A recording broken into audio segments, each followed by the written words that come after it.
The year is 1943. The place is a smoky room in London. Things are very serious. The Allies have pushed the Nazis out of Africa. Now they want to attack Europe, starting with Italy. But there is a big problem. Hitler is not foolish. He knows the Allies must land in Sicily. It is the most obvious place to attack. If the Allies land there, they will face heavy fighting. Thousands of young soldiers could die on the beaches. To change the course of the war, the British did not need a new tank or a bigger bomb. They needed a lie, but not just any lie. They needed someone who could never talk, never be scared, and never be questioned. They needed a dead man. This is the story of Operation Mincemeat. It was one of the smartest and strangest tricks ever used in war. It is the story of how a dead body fooled Hitler and helped win the war. The hero from the shadows. The plan began in a cold London morgue, far from any battlefield. There lay Glinder Michael, a 34-year-old homeless man who had died alone after eating bread smeared with rat poison. His life ended quietly, unnoticed and unmourned. To the world, he was a nobody, just another forgotten victim of wartime hardship.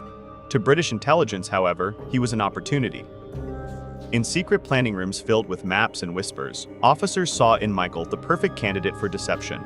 He was given a new identity, Major William Martin, a Royal Marines officer with a carefully constructed background. His uniform, documents, and personal belongings were all meticulously prepared to support the illusion of a real man with a real mission. Michael's cause of death made him ideal. The poison he consumed produced symptoms similar to drowning, allowing his body to convincingly pass as that of an officer killed in a plane crash at sea. This medical detail was crucial, turning nature itself into part of the lie. In death, Glinder Michael finally mattered. From obscurity, he became a silent weapon of war, a man whose borrowed identity would help deceive the enemy and quietly influence the course of history. Building a ghost. You can't just throw a body into the sea and hope for the best. The Nazis were experts at spotting deception. British intelligence knew that a convincing lie needed more than a uniform and documents. This ghost needed a soul. So they built him a life, piece by piece, through what they called pocket litter, the small, forgettable details that real people carry without thinking. In his pockets, they placed a photograph of a smiling young woman, his fake fiancée, Pam. There was a receipt for a diamond engagement ring, proof of future plans that would now never happen. Theater tickets from the previous night suggested an ordinary evening before disaster struck. Even his finances were imperfect. There was a stern, irritated letter from his bank complaining about an overdraft, the kind of annoyance every real person knows. None of these items were dramatic on their own. That was the point. Together, they told a quiet, believable story of a man living a normal life, worrying about money, love, and small routines. It was a life so unremarkable, so human, that it couldn't possibly feel invented. And that is what made the ghost real. The locked briefcase. The real trick was not the body itself. It was the black leather briefcase chained tightly to the man's wrist. British intelligence knew that anything the enemy found had to feel real, not fake. Inside the briefcase were no official orders with stamps and seals. Those would look suspicious right away. Instead, there were personal letters. These letters were written between important British generals. They sounded relaxed and friendly, like notes between co-workers. They did not sound strict or serious like military orders. But hidden inside the casual words were carefully planned clues. The letters casually mentioned that the Allies were getting ready to invade Greece and Sardinia. Sicily was mentioned too, but only as a trick, something meant to fool the Germans and pull their attention away from the real targets. This part was very important. Real secrets are not usually written clearly. They often appear in normal conversations where people feel safe and trusted. By hiding the invasion plans inside casual letters, the British made the information feel real. If the Germans found the letters, they wouldn't think it was a trap. They would think they had discovered the truth. The chain of fate. To make sure the briefcase would not float away, British intelligence chained it tightly to the dead man's coat. This small detail sent a strong message. Anyone who found the body would believe the papers inside were so important that the officer refused to let go of them, even after death. The chain told a quiet story. It showed duty, care, and loyalty. These were the qualities people expected from a real military messenger on a dangerous mission. To German experts, it would look like clear proof that Major William Martin had died while trying to protect secret information after a plane crashed into the sea. That single metal chain changed everything. It turned a planned setup into what looked like a brave sacrifice. It made the Major seem loyal to his mission until the very end, even though he had never worn a uniform while alive. In death, the chain completed the trick, making the lie feel real and convincing. The submarine delivery. On April 30th, 1943, a British submarine quietly came to the surface near the coast of Huelva, Spain. It was nighttime, and everything was done in silence. This was not a battle mission, but it was handled with great respect.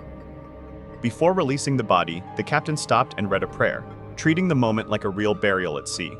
Then the crew gently lowered the body into the cold water and watched as it floated away. The place was chosen very carefully.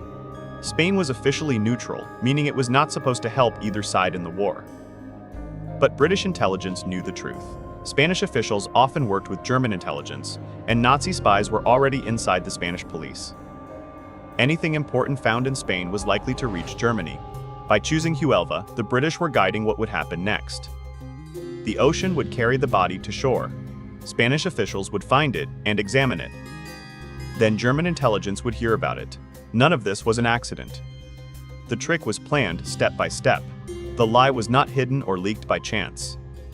It was placed exactly where the enemy was sure to find it. Britain was carefully delivering false information straight to Hitler, carried by the sea and made believable by tragedy.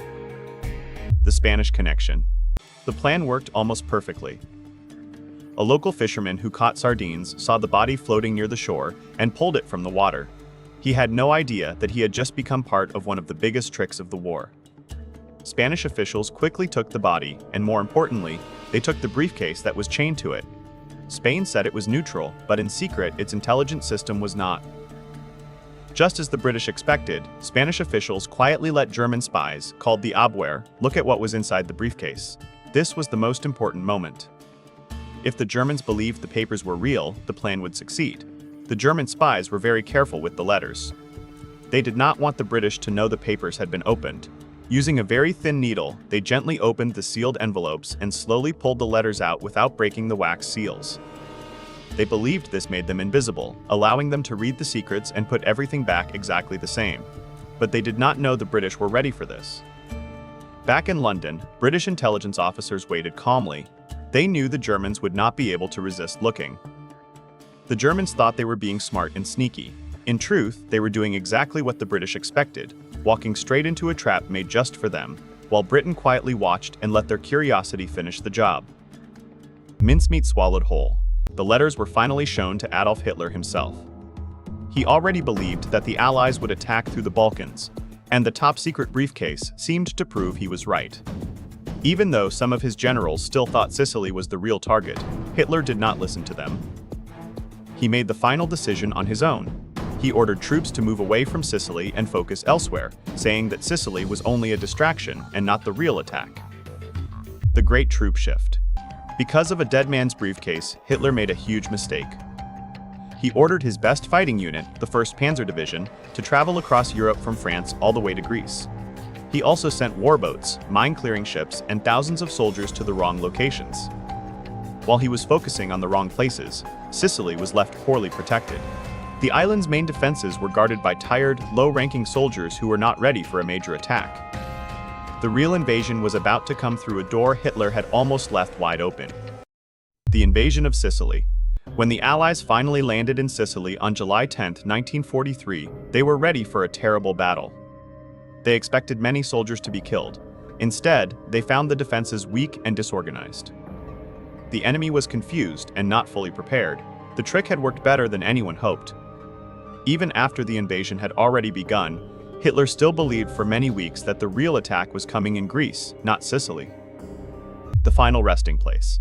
The man who never spoke a word during the war was buried in Spain with full military honors as Major William Martin. It wasn't until 1998 that the British government finally added his real name, Glinder Michael, to the headstone. A homeless man who died in a warehouse ended up being the man who never was, saving thousands of Allied soldiers' lives. Operation Mincemeat changed the course of World War II. It proved that in the world of high-stakes conflict, the most powerful weapon isn't always a gun, it's a story. But it leaves us with a haunting question that still matters today.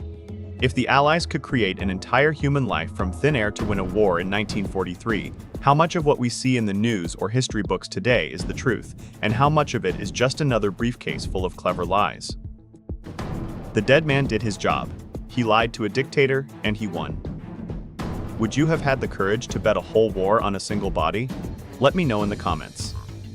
If you want to uncover more secrets from the dark corners of WW2, hit that subscribe button and stay tuned for the next mystery.